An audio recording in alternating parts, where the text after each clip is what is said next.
So this is something, if you subscribe to my YouTube channel, that you might have seen in one of my Tucson show videos. It's called Bumblebee Jasper.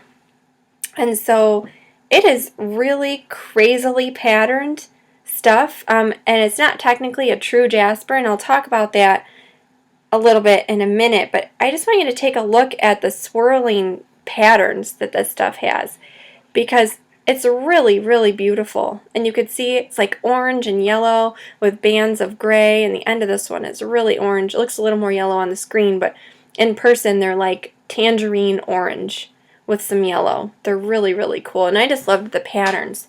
So what these actually are a swirled sort of mixture of sulfur, volcanic ash, and anhydrite, which is like an evaporate mineral.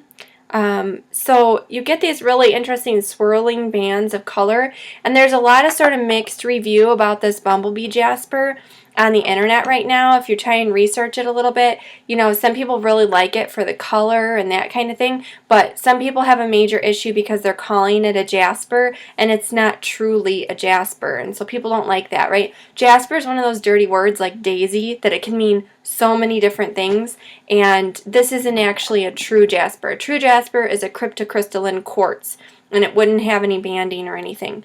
It's usually opaque. But this, you know, definitely has banding, and it's not a cryptocrystalline quartz because there's so much other stuff going on. And most of the negative reviews that you read about the Bumblebee Jasper are from people who are trying to work with it in like a lapidary way. They're using it for gem cutting or creating cabochons for jewelry, because I guess it's not a very durable or tough mineral. It doesn't really stand up to that very well, probably because like sulfur and anhydrite are both relatively soft on the Mohs hardness scale. So a lot of what you read where people are, you know, having sort of a negative reaction to this relatively new find is people who are working with it in a lapidary way as opposed to a healing way.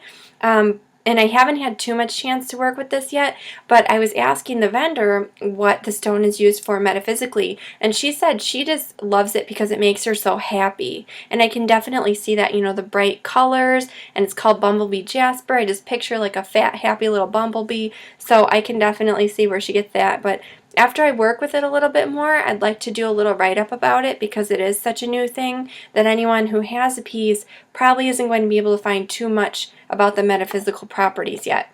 So I'm really excited about that one. You know, if it's new to me, that's super duper exciting because that doesn't happen often. So I can't wait to sort of get started with that.